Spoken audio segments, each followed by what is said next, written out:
بسم اللہ الرحمن الرحیم الحمد للہ رب العالمین والصلاة والسلام علی اشرف المرسلین نبینا و سیدنا محمد وعلی آلہ و اصحابہ اجمعین۔ ناظرین السلام علیکم۔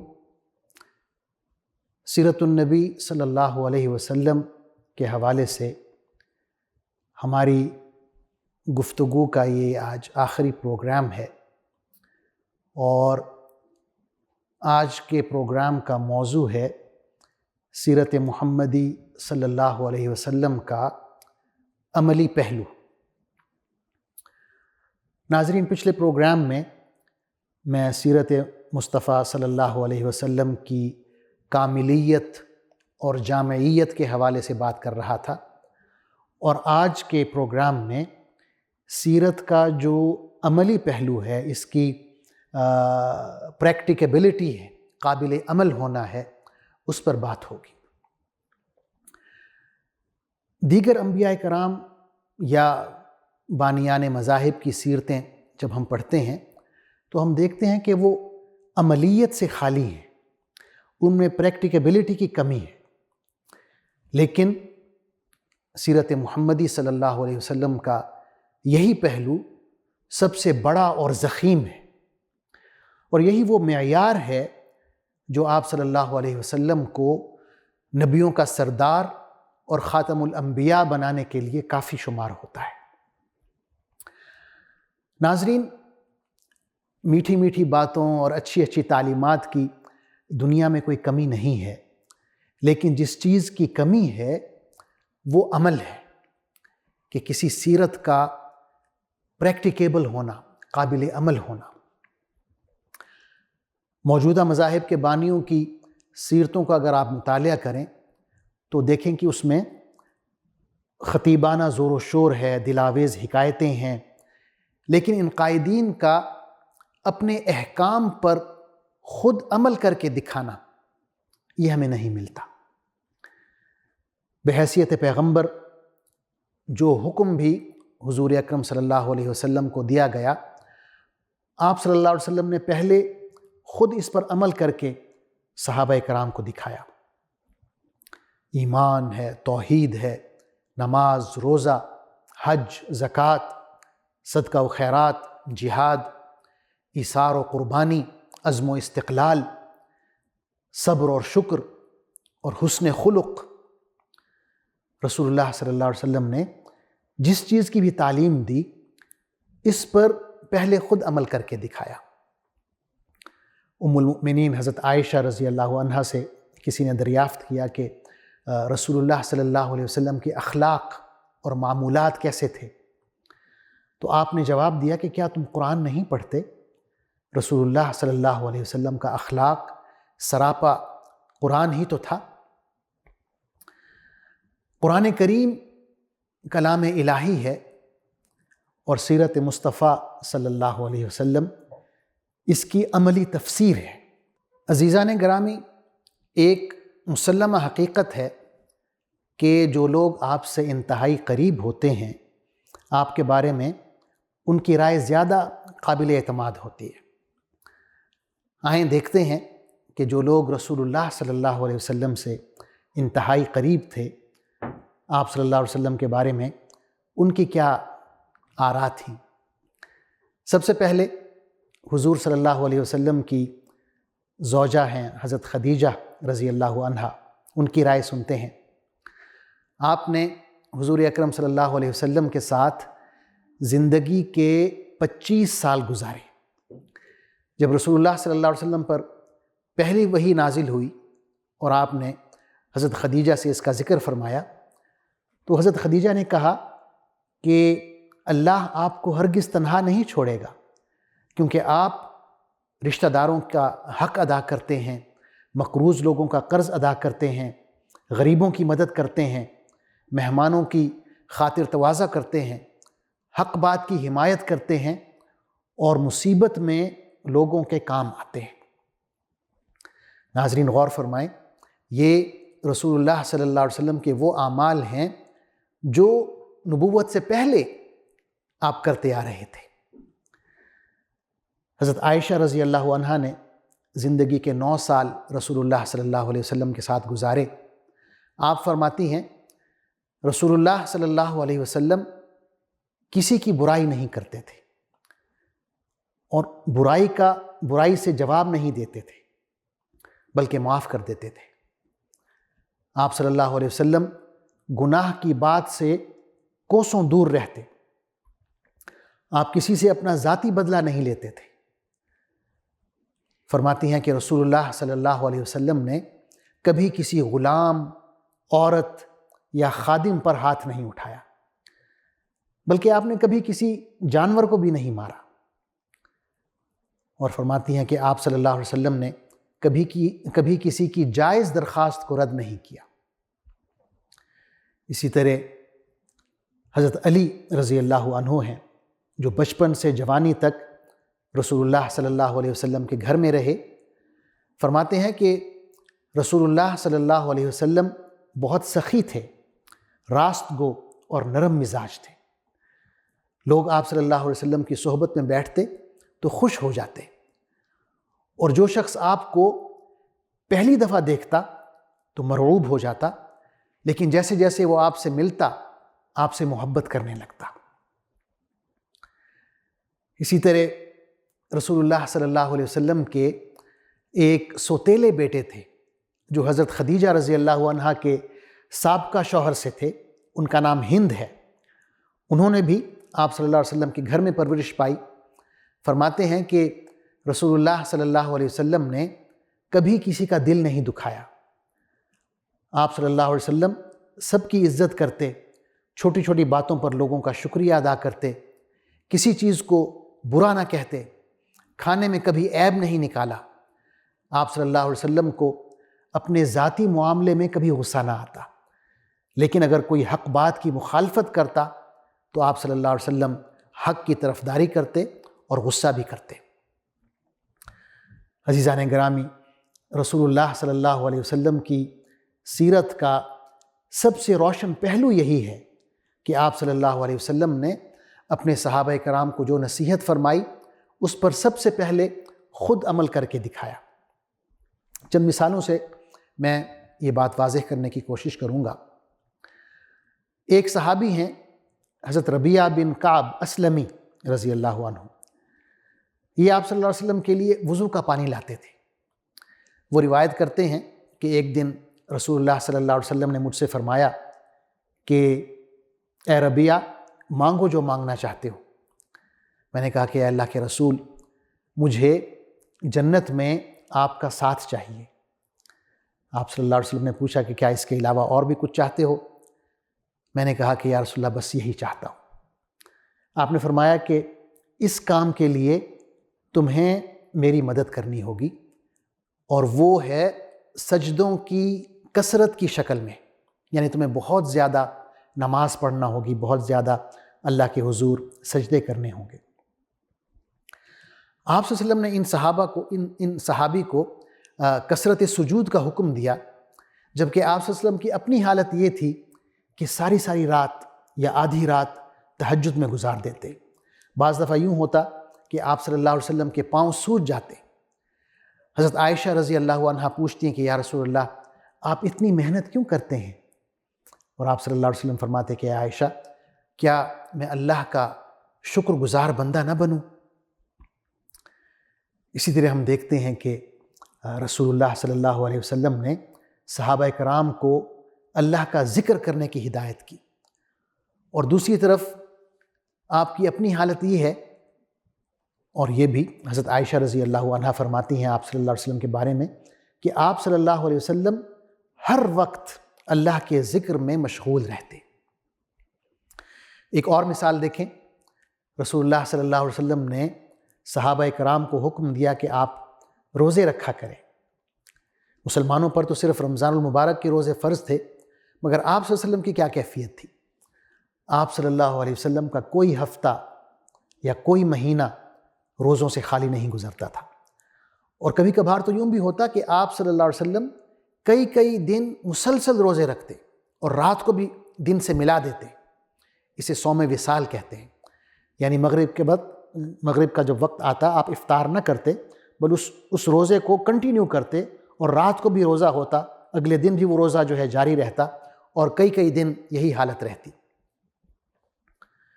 یہ ہم دیکھتے ہیں کہ آپ صلی اللہ علیہ وسلم نے صحابہ کرام کو زکوٰۃ دینے اور خیرات کرنے کا حکم دیا، مگر سب سے زیادہ خود اس پر عمل کر کے دکھایا۔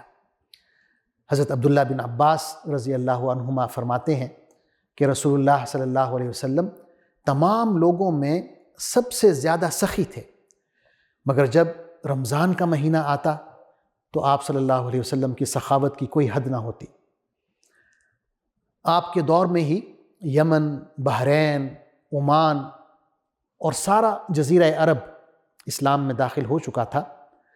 عرب کے مختلف علاقوں سے خراج، جزیہ، عشر اور زکوٰۃ کے مال سے لدے ہوئے اونٹ آتے، قافلوں کی شکل میں مدینہ میں داخل ہوتے، مگر سرور کونین سردار انبیاء کے گھر میں فقر اور فاقہ جاری رہا۔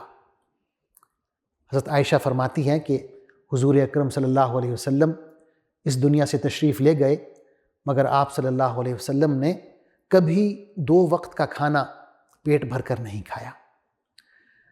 ناظرین، قرآن مجید میں اللہ تعالیٰ نے صحابہ کرام کی تعریف فرمائی ہے کہ صحابہ ایثار میں اور قربانی میں پیش ہوتے تھے، لیکن حضور اکرم صلی اللہ علیہ وسلم نے کس طرح ایثار اور قربانی کی مثال قائم کی، ملاحظہ فرمائیں۔ ایک حدیث میں آتا ہے کہ حضرت فاطمہ رضی اللہ عنہا رسول اللہ صلی اللہ علیہ وسلم کے پاس آتی ہیں اور ایک خادمہ کی درخواست کرتی ہیں۔ آپ صلی اللہ علیہ وسلم جواب دیتے ہیں کہ اے فاطمہ، غزوہ بدر میں جو صحابہ کرام شہید ہوئے ہیں، ان کے یتیم بچوں نے تم سے پہلے یہ درخواست کر رکھی ہے، لہٰذا پہلے ان کا حق ہوگا اور اس کے بعد آپ کی باری آئے گی۔ اسی طرح ہم دیکھتے ہیں کہ قرآن کریم نے حکم دیا، آیت ہے خُذِ الْعَفْوَ وَأْمُرْ بِالْعُرْفِ، کہ اے نبی صلی اللہ علیہ وسلم نرمی اور درگزر کا طریقہ اختیار کرو اور معروف کی تلقین کیے جاؤ۔ اب اس کے جواب میں ہم دیکھتے ہیں کہ حضور اکرم صلی اللہ علیہ وسلم نے کس طرح درگزر کا معاملہ فرمایا۔ مکہ کے کافروں نے رسول اللہ صلی اللہ علیہ وسلم کو بہت تکلیفیں پہنچائیں، بہت اذیتیں پہنچائیں، صحابہ کرام کا قتل ہوا۔ حضرت سمیہ رضی اللہ عنہا، ان کے خامند حضرت یاسر رضی اللہ عنہ اسلام کے پہلے شہیدوں میں ان کا ذکر آتا ہے۔ اور پھر ہم دیکھتے ہیں کہ قریش نے مسلمانوں کا سوشل بائیکاٹ کر دیا۔ 3 سال تک مسلمان جو ہیں بالکل الگ تھلگ ہو کے رہے، ان کے پاس نہ کوئی غذا تھی، نہ کوئی اور انتظام تھا، اور بعض صحابہ جو ہیں وہ درختوں کے پتے کھانے پر مجبور ہو گئے۔ لیکن ہم دیکھتے ہیں کہ جب مکہ فتح ہوتا ہے تو حضور اکرم صلی اللہ علیہ وسلم سب کو معاف کر دیتے ہیں۔ ان میں وہ بھی ہے شخص جس نے حضور صلی اللہ علیہ وسلم کے چچا حضرت حمزہ کو قتل کیا تھا، وحشی۔ ان میں وہ شخص بھی ہے حبار، جس نے آپ کی بیٹی حضرت زینب پر حملہ کیا اور ان کے قتل کا موجب بنا۔ ان میں ابو جہل کا بیٹا اکرمہ بھی شامل ہے۔ ان میں ابو سفیان اور ان کی بیوی ہند بھی شامل ہیں، جنہوں نے کئی سال تک مسلمانوں پر فوج کشی کی، حملے کیے۔ لیکن جب آپ صلی اللہ علیہ وسلم نے مکہ فتح کیا تو آپ کے ساتھ 10,000 صحابہ تھے جو آپ کے ایک اشارے کے منتظر تھے۔ آپ صلی اللہ علیہ وسلم چاہتے تو تمام دشمنوں کو قتل کر دیتے، لیکن آپ نے کفار قریش کی طرف دیکھا جو آپ کے سامنے کھڑے ہوئے تھے سر جھکائے ہوئے۔ آپ نے ان سے پوچھا کہ اے قریش کے لوگوں، تمہارا کیا خیال ہے، میں تمہارے ساتھ کیا سلوک کرنے والا ہوں؟ تو سب نے کہا کہ آپ بہت اونچی شان والے ہیں، اونچے خاندان سے تعلق رکھتے ہیں، ہم آپ کے کرم اور آپ کی مہربانی کے منتظر ہیں۔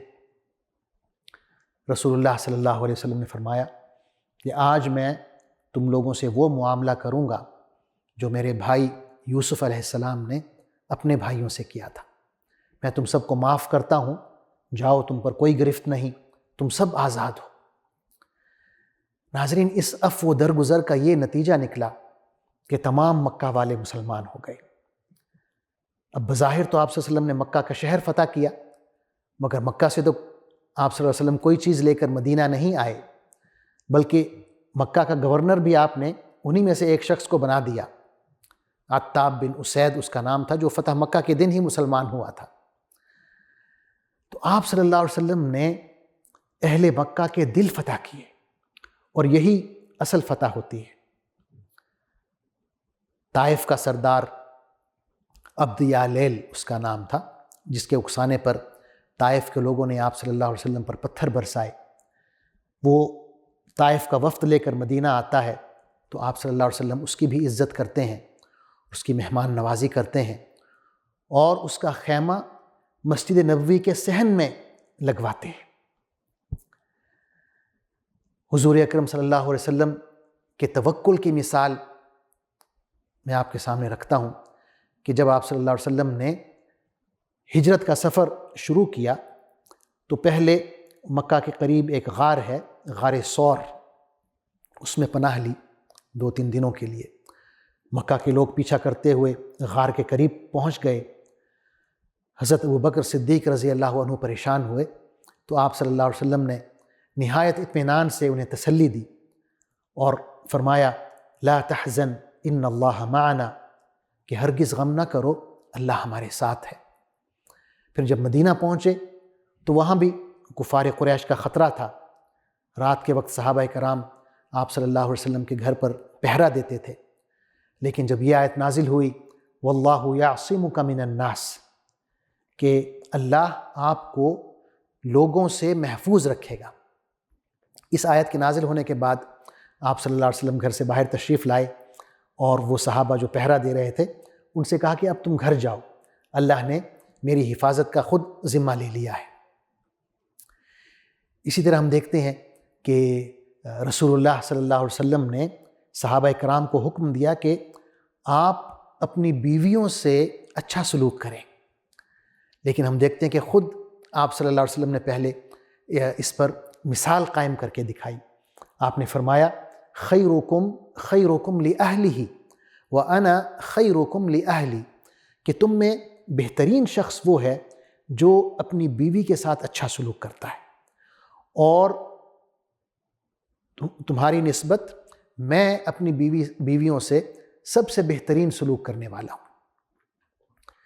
اسی طرح ہم دیکھتے ہیں کہ حجۃ الوداع کے موقع پر آپ صلی اللہ علیہ وسلم نے جو خطبہ ارشاد فرمایا ہے اس میں فرمایا کہ آج تم سب ایک دوسرے کے قاتلوں کو معاف کر دو، یعنی جو قبائلی دشمنی چلی آ رہی ہے کہ اس قبیلے نے اس قبیلے کا ایک قتل کر دیا تو جواب میں پھر اس قبیلے نے واپسی ان کا قتل کر دیا، تو آپ نے فرمایا کہ یہ جو قبائلی دشمنی کا سلسلہ ہے یہ ختم کرو، اور پھر فرمایا کہ سب سے پہلے میں اپنے بھتیجے ربیعہ بن حارث کے بیٹے کا خون معاف کرتا ہوں۔ پھر فرمایا کہ جاہلیت کے تمام سودی کاروبار آج سے ختم کیے جاتے ہیں، اور فرمایا کہ سب سے پہلے میں اپنے چچا عباس کا سودی کاروبار ختم کرتا ہوں۔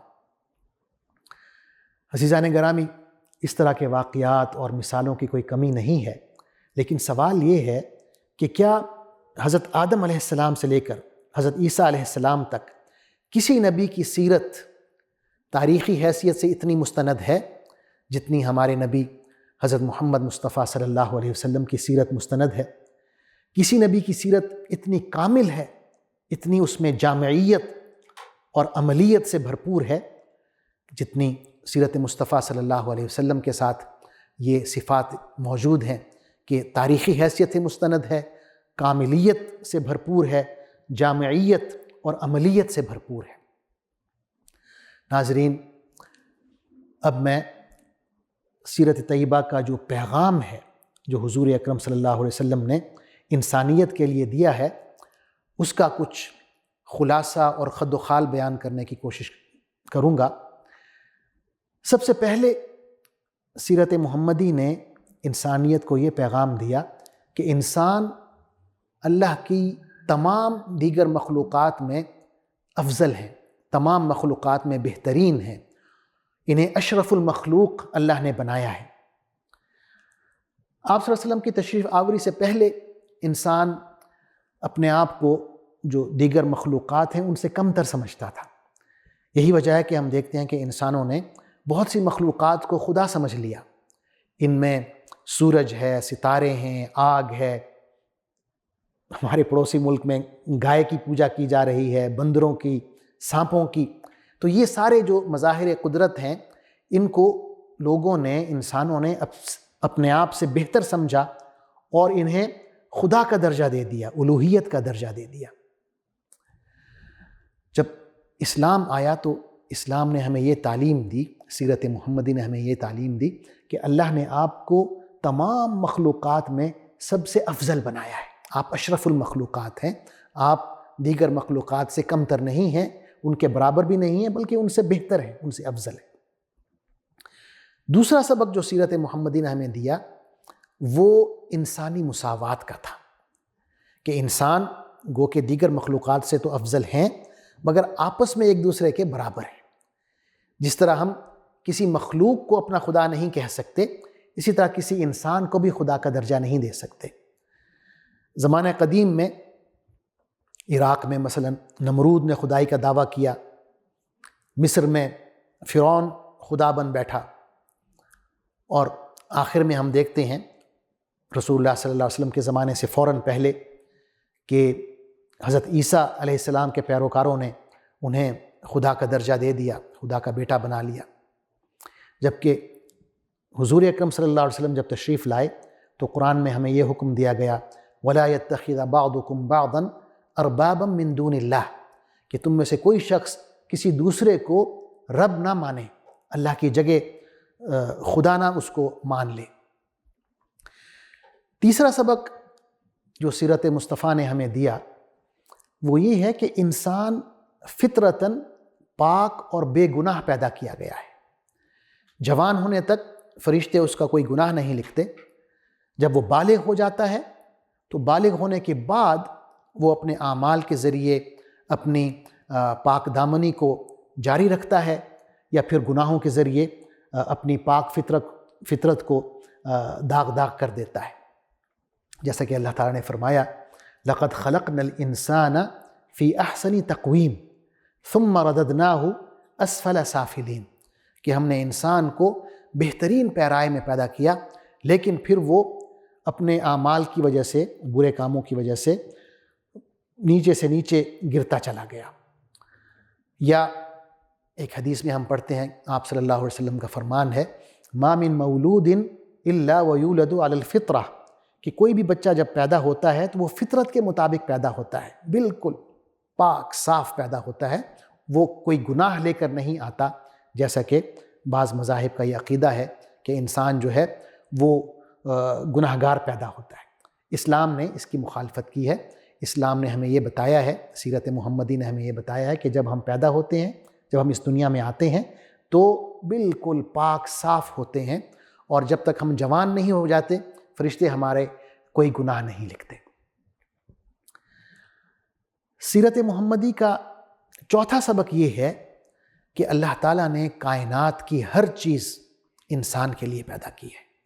اللہ تعالیٰ فرماتا ہے وَسَخَّرَ لَكُمْ مَا فِي السَّمَاوَاتِ وَمَا فِي الْأَرْضِ جَمِيعًا مِّنْهُ اللہ تعالیٰ نے جو کچھ بھی آسمانوں میں ہے اور جو کچھ بھی زمین میں ہے وہ تمہارے لیے مسخر کر دیا ہے، سارے کا سارا. اب کائنات کی ہر چیز تو ہمارے لیے ہے، تو ہم کس کے لیے ہیں؟ اللہ نے ہمیں اپنے لیے پیدا کیا ہے، اپنی بندگی کے لیے پیدا کیا ہے. وَمَا خَلَقْتُ الْجِنَّ وَالْإِنسَ إِلَّا لِيَعْبُدُونَ اللہ فرماتا ہے کہ میں نے انسانوں کو اور جنوں کو صرف اس لیے پیدا کیا ہے کہ وہ میری بندگی کریں، میری عبادت کریں. سیرت محمدی صلی اللہ علیہ وسلم کا پانچواں سبق یہ ہے کہ ہماری نجات کا دار و مدار ایمان پر اور نیک کاموں پر ہے. سورہ والعصر کا اگر آپ مطالعہ کریں تو آپ دیکھیں کہ یہ دین کا خلاصہ ہے. اللہ تعالیٰ زمانے کی قسم کھا رہے ہیں کہ زمانہ اس بات پر گواہ ہے اور گواہ رہے گا کہ انسان جو ہے وہ خسارے میں ہے سوائے ان لوگوں کے جو اللہ پر ایمان لے آتے ہیں اور پھر نیک کاموں میں لگ جاتے ہیں، خود بھی نیک کام کرتے ہیں دوسروں کو بھی نیک کاموں کی تلقین کرتے ہیں، اور پھر اگر اس تبلیغ میں، دعوت دین میں ان پر تکلیفیں آتی ہیں تو پھر صبر کرتے ہیں۔ یہ نہیں کہ اس ذمہ داری سے بھاگ جائیں، بلکہ صبر کرتے ہیں اور استقامت دکھاتے ہیں۔ سیرت محمدی صلی اللہ علیہ وسلم کا جو چھٹا پیغام ہے، چھٹا سبق ہے، وہ یہ ہے کہ دین میں ترک دنیا کا کوئی تصور نہیں ہے، رہبانیت کا کوئی تصور نہیں ہے۔ دین جو ہے دنیا سے گزر کے جاتا ہے۔ یہ نہیں ہے کہ ہم جا کے غاروں میں بیٹھ جائیں، تپسیا کرنے لگ جائیں اور دنیا سے قطع تعلق ہو جائیں، ایسا نہیں ہے۔ ہمارے نبی صلی اللہ علیہ وسلم کی سیرت ہمیں یہ سکھاتی ہے کہ ہم نے اسی دنیا میں رہنا ہے، لوگوں کے حقوق ادا کرنے ہیں، والدین کی خدمت کرنی ہے، صلہ رحمی کرنی ہے، ہمسایوں کے حقوق ادا کرنے ہیں، دوستوں کا خیال رکھنا ہے، اور اسی دنیا سے گزرتے ہوئے ہم نے آخرت کی طرف جانا ہے، اور جو اللہ تعالیٰ نے ہمیں نعمتیں عطا کی ہیں ان سے لطف اندوز ہونا ہے۔ سورہ اعراف میں اللہ تعالیٰ فرماتے ہیں قُلْ مَنْ حَرَّمَ زِینَةَ اللَّهِ الَّتِي أَخْرَجَ لِعِبَادِهِ وَالطَّیِّبَاتِ مِنَ الرِّزْقِ۔ اے نبی صلی اللہ علیہ وسلم، آپ ان سے پوچھیں کہ اللہ تعالیٰ کے پیدا کیے ہوئے اسباب زینت کو جو اس نے اپنے بندوں کے لیے پیدا کیے ہیں، اور کھانے پینے کی حلال چیزوں کو جو اس نے بطور رزق تمہیں مہیا کیا ہے، انہیں کس شخص نے حرام قرار دے دیا؟ یعنی کسی کی یہ جرت نہیں ہونی چاہیے، کسی کو یہ اختیار نہیں ہونا چاہیے کہ جو نعمتیں اللہ نے ہمیں عطا کی ہیں ہم انہیں حرام قرار دے دیں اور اس دنیا سے فرار اختیار کرتے ہوئے کسی غار کی کوہ میں جا کے بیٹھ جائیں۔ سیرت محمدی کا جو 7واں سبق ہے اور پیغام ہے وہ یہ ہے کہ تمام انسانوں کو انسانیت کی بنیاد پر عزت دی جائے گی۔ سیرت محمدی میں ہم پڑھتے ہیں حضور اکرم صلی اللہ علیہ وسلم چند صحابہ کرام کے ساتھ بیٹھے ہوئے تھے کہ دور سے ایک جنازہ گزرا، آپ اس جنازے کے احترام میں کھڑے ہو گئے، تو صحابہ کرام نے کہا کہ یا رسول اللہ یہ ایک یہودی کا جنازہ ہے، تو آپ صلی اللہ علیہ وسلم نے فرمایا کہ کیا وہ انسان نہیں ہے؟ تو ایک انسان ہونے کے ناطے انسانیت کی بنیاد پہ ہمیں تمام انسانوں کا احترام کرنا ہے، انہیں عزت دینی ہے، یہ سیرت کا ہمیں پیغام ہے۔ سیرت کا 8واں پیغام جو انسانیت کے لیے دیا گیا وہ یہ ہے کہ تمام اہل اسلام آپس میں بھائی بھائی ہیں، انما المؤمنون اخوہ۔ مغرب سے ایک تصور آتا ہے، وہ کہتے ہیں بلڈ از تھکر دین واٹر، کہ جو خونی رشتہ ہے وہ زیادہ اہم ہے دیگر رشتوں سے، لیکن اسلام اس کو غلط قرار دیتا ہے، اور صحابہ کا عمل جو ہے اس بات کو ثابت کرتا ہے کہ اصل جو رشتہ ہے وہ ایمان کا ہے، اصل جو اخوت ہے، بھائی چارہ ہے، وہ اسلام کا ہے۔ ناظرین، سیرت محمدی صلی اللہ علیہ وسلم کا 9واں پیغام خواتین کے حقوق کے حوالے سے ہے۔